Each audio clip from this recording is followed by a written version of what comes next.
So I wanted to take a few minutes with this video to talk about 3 interesting PlayStation 5 stories, and if you could hit that like button on the video, thank you to those that do it, and as always, it's very much appreciated. Now, the stories I wanted to cover today includes this news on FSR or Fidelity Effects Super Resolution and how it'll impact the future of the PlayStation 5. A new patent is out set to improve switching apps on the PlayStation 5, and that big PlayStation remake we've been hearing about has supposedly been leaked 2 weeks early. First, what is your game of the year for 2021? We're going to be talking about the Game Awards in this video, and GOTY is one of the biggest discussions there, so I'm curious, what's yours? My personal game of the year as it currently stands is Ratchet & Clank Rift Apart, but of course, that's just me, so comment below. What is your game of the year for 2021? Let me know down in the comments below. Now, diving into the first story of the video, PS5 Performance Boost. So we've talked about FSR or Fidelity Effects Super Resolution multiple times before on the channel.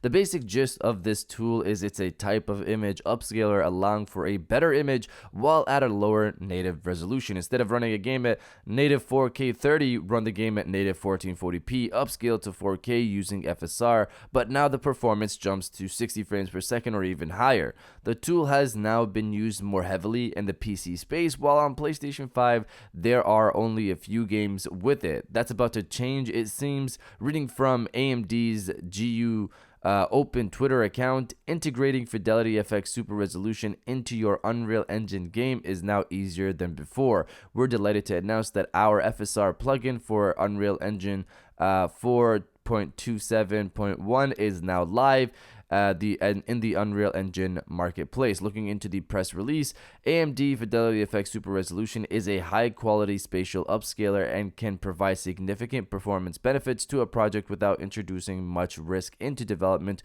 or content pipelines. FSR uses a collection of cutting-edge algorithms with a particular emphasis on creating high-quality edges.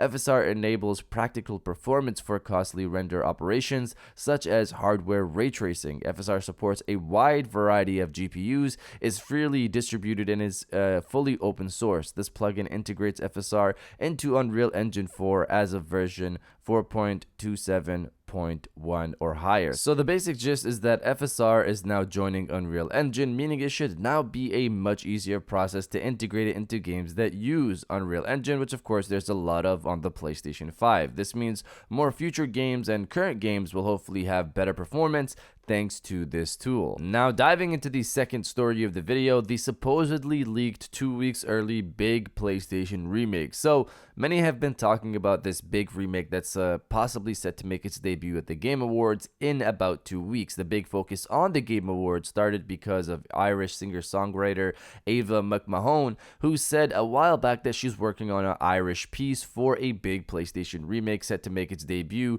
in December. The internet not long after went straight to the possibility of an MGS remake because MGS also has an Irish song at the end, and we've been hearing rumors about an MGS remake being in the works, which originated from the same person who leaked the original release year of God of War Ragnarok, Moore's Law is Dead. After hearing Ava's comments, it looked like the Game Awards was the place, but it looks like it's actually another game, not Metal Gear Solid. Reading from Video Game Chronicle, according to Xbox era co-founder Nick Baker, the remake in question is Chrono Cross Remastered. Chrono Cross Remastered, I think, was already on the Nvidia leak list, so the game shouldn't be a surprise. It was on Nvidia's list, but I was told that VGC article is about Chrono Cross Remastered, he said on the latest Xbox era podcast. What else I was told, because everyone's under the assumption that it's a PlayStation exclusive, I've been told that it's not. The only word that was used was multiplat. Now, when I hear JRPG and multiplat, I automatically assume PC, PlayStation, Switch. That's my assumption. That's not what I was told. That's just my assumption. All my source said to me was multiplat. That's what they said. They told me it wasn't a PlayStation exclusive. So multiplat could also just be PlayStation 5, PlayStation 4, and PC, but we'll see how that goes. goes, it makes sense for Sony to announce a multi-plat title at their own E3 show or State of Play, etc., because that fills time in their own show. It doesn't make sense for them to announce a multi-plat title at the Game Awards. Is somebody from PlayStation going to come on stage to announce the game, and then you see every platform under the sun? I don't know what would be the point of that for PlayStation specifically. It could be a timed exclusive, and then later it could come to other platforms, or PlayStation actually has no involvement in the announcement and it's just a multi-plat title of an old PlayStation game. Nick also says it's a remaster, while Ava says remake. If it's just a remaster, that's not as exciting as a remake in my opinion, or obviously honestly, because a remake does so much more to an old title versus what a remaster does. We'll also see how this all turns out soon enough, with the Game Awards going live in about 2 weeks. But you guys let me know if you're disappointed to hear it's not the Metal Gear Solid remake, or do you not care? Let me know down in the comments below. And now diving into the final story of the video, the app switcher upgrade for the PlayStation 5. So Sony Interactive Entertainment published a patent recently titled Context-Based User Interface Menu with Selectable Actions. Reading from the abstract of the patent, techniques for better information sharing and control switching in a graphical user interface are described. In an example, computer system determines a user context indicating a likely user interest in applications. Upon a user request for a menu, windows are added to a dynamic area of the menu based on the user context and correspond to the applications. The menu is presented in the GUI, and each window be shown in a glance state to provide quick information about the corresponding application. When the user focus shifts to a window, that window is presented in a focus state to also provide a selectable action that can be performed. Upon a user selection of the window is presented in a selected state to further provide additional performable actions. The window can be pinned to the GUI, and user control can automatically switch to another application. So from what I understand here, it sounds somewhat similar to the card system we have now on the PlayStation 5, but for applications. So right now, depending on what you're doing on the PlayStation 5, the card system will change. You're playing a game that supports the card system, it'll list activities you can jump into. The game doesn't support the card system, it'll show you trophies you can get for that specific game. You're playing music and in a party with friends, it'll show you the music and party cards, etc. This seems to want to dynamically load in applications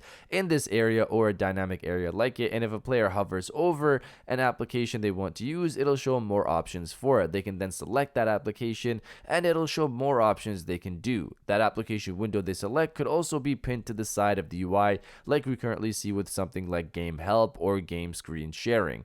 The whole objective here is to keep you in the game more and in your home dashboard less. You want to use another application, it's there in quick access. Of course, this is just a patent for now, so we'll see if it ever comes to fruition. But you guys let me know if you even use the current app switcher on the PlayStation 5 often or not. Let me know down in the comments below. And if you guys did enjoy this video, please hit that like button, as it always helps, and subscribe if you're new. I got new videos every Monday, Wednesday, and Friday. And now I'll check you guys out on the next one.